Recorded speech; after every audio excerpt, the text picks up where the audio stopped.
Hello hello welcome to Tiljas world. അങ്ങനെ ഇന്നത് black Friday സെയിലിന് പോയ ഒരു കഥയാണ് കേട്ടോ. ഞാനും ജെൻസും മാത്രം പ്ലാൻ ചെയ്ത ട്രിപ്പാണെങ്കിലും സാറാ കുഞ്ഞിന് തീരെ വയ്യാത്തതുകൊണ്ട് അവളും ഞങ്ങളെ ജോയിൻ ചെയ്തു. പക്ഷേ ഞങ്ങൾ കൂടുതൽ ജോയിൻ ചെയ്തപ്പോൾ അവൾക്ക് പിന്നെ വയ്യായികയൊക്കെ മാറി കേട്ടോ. സെഫോറ കയറി ഇതേ സ്വന്തമായിട്ട് ഐ ഷാഡോയും ലിപ്സ്റ്റിക്കൊക്കെ ചാർത്താണ് ഈ കാണുന്നത്. പൊതുവേ ബ്ലാക്ക് ഫ്രൈഡിനെ കുറിച്ച് ഒരു ചീത്തപ്പേരാണെങ്കിലും എന്നെ സംബന്ധിച്ചോളം എനിക്കത് ഓക്കെയാണ് കേട്ടോ. വേറെ ഒന്നും കൊണ്ടല്ല, ഞാൻ മെയിനായിട്ട് മേടിക്കുന്നത് സ്കിൻ കെയർ ആണ്. അപ്പോൾ എൻ്റെ ഒരു വർഷത്തേക്കുള്ള സ്കിൻ കെയർ മേടിക്കും ഞാൻ. അത് ഫാർമസിയിൽ നിന്നാണ് മേടിക്കുന്നത്. അപ്പോൾ 40% അതിന് ലാഭം വരാറുണ്ട്. അപ്പോൾ എനിക്കത് വളരെ ലാഭമായിട്ട് തോന്നുന്നത്. എൻ്റെ കറക്റ്റ് പ്രൈസ് അറിയുകയും ചെയ്യാം.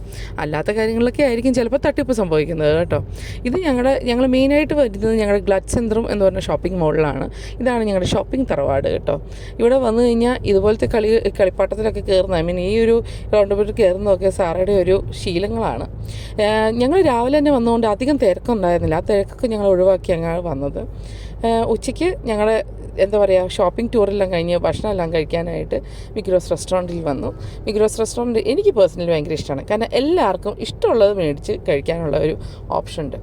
അപ്പം ഇഷ്ടപ്പെട്ടെന്ന് വിചാരിക്കുന്ന ഈ വീഡിയോ എല്ലാവർക്കും ഹാവ് എ നൈസ് ഡേ. ഇതുവരെ എൻ്റെ ചാനൽ സബ്സ്ക്രൈബ് ചെയ്യാത്തവർ സബ്സ്ക്രൈബ് ചെയ്യാനും ലൈക്ക് ചെയ്യാനും ബെൽ ഐക്കൺ ക്ലിക്ക് ചെയ്യാനും മറക്കണ്ട.